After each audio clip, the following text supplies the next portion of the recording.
Hello नमस्ते welcome to our channel याला Nepali family ब्लगमा हार्दिक स्वागत छ। हजुरहरुलाई लागिरा होला आज चाहिँ म कहाँ छु भनेर। आज चाहिँ म छु गाई फार्म हाउसमा जाँदै छु। गइसकेको छैन, अब पुग्न आँटिसकेको छ। अहिले चाहिँ यो टाटासम्म पनि बस्तीहरु देखिरा छैन। यहाँ चाहिँ केवल गाई फार्म हाउस अनि त्यसपछि गाई फार्ममा काम गर्ने कामदारहरुलाई बनाएका घरहरु मात्र छन्। अरु बस्ती चाहिँ एकदमै टाढा छ। अब हामीहरु 2 घण्टाको यात्रापछि लगभग फार्म हाउस नजिक पुगिसकेका छौं। लगभग अब 1 किलोमिटर मात्र बाँकी छ। यहाँसम्म परेको भूभाग हुनाले टाढाबाट नै देख्न सकिन्छ। हजुरहरूले पनि देख्न सक्नुहुन्छ। यी फार्म हाउसहरू बस्तीबाट एकदमै टाढा बनाइएको छ, किनकि फार्म हाउसमा गाईहरू एकदमै धेरै भएको कारणले गन्ध आउनु स्वाभाविक हो। त्यसैले बस्तीलाई असर नगरोस् भनेर एकान्तमा बनाइएको छ। गाई फार्म साथसाथै डेयरी फ्याक्ट्री पनि खोलेको छ। वाल ठुलो भएको कारणले त्यति धेरै देख्न सकिएको छैन, तैपनि हामीहरू देखाउन कोसिस गरिरहेका छौं। यही डेयरी फ्याक्ट्रीमा बनेका दूध र दूधबाट बनेका प्रोडक्टहरू सिधा कतारी बजारमा जान्छ र हामीहरूले त्यही उपयोग गरिरहेका हुन्छौं। अहिले कतारमा डेयरी फ्याक्ट्रीहरू धेरै खुलेका छन्। धेरै मानिसहरूले रोजगार पाउनु भएको छ, सिप सिक्नु भएको छ। आत्मनिर्भर बन्न पक्कै पनि यसले प्रेरित गर्छ जस्तो मलाई लाग्छ।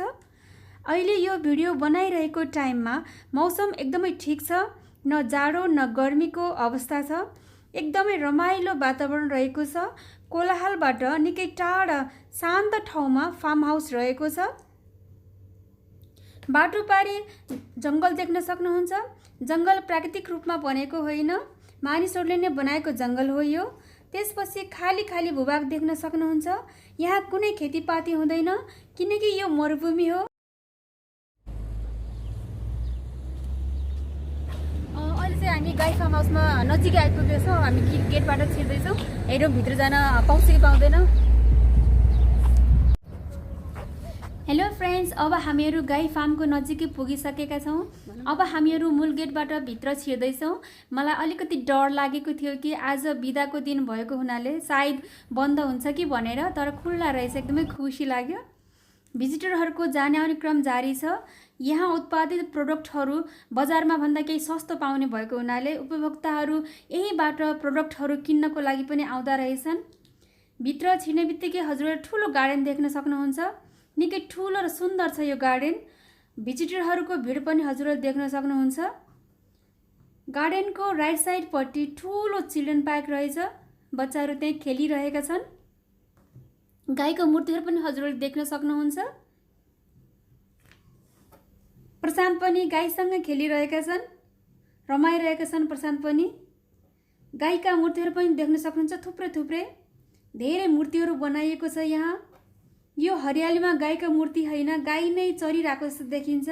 यो मनमोहक दृश्य हामीले हेर्ने अवसर पायौं।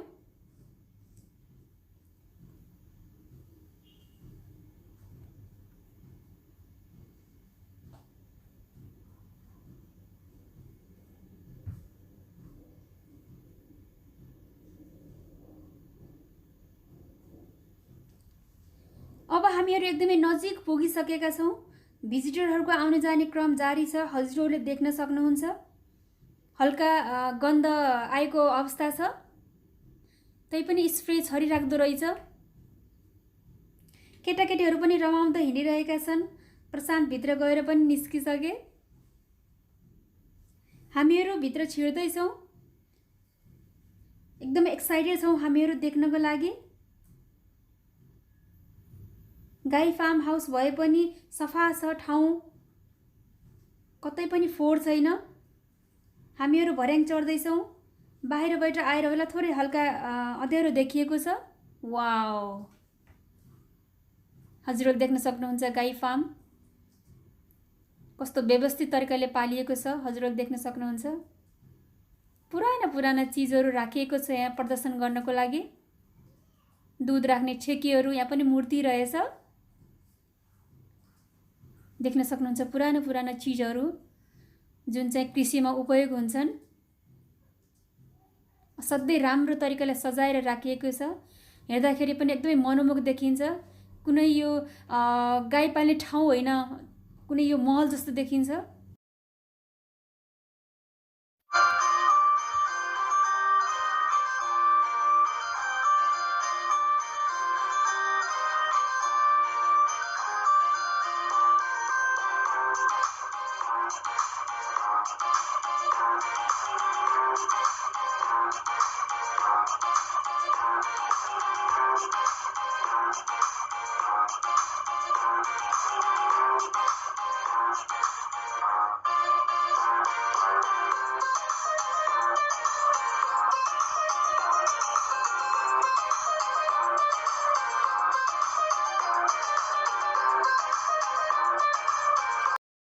गाई फार्ममा एकदम रमाइलो गरेछ।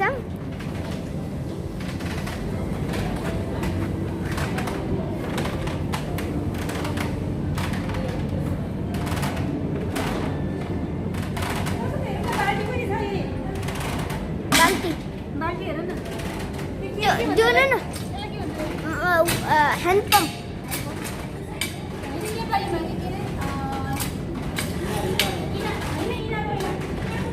इनार त यो इनार पानी नभएको इनार पानी नभएको इनार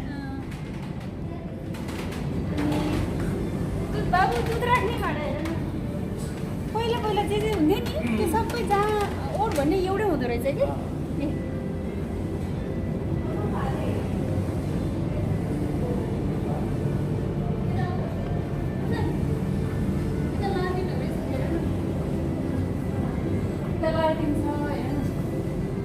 दाउराहरू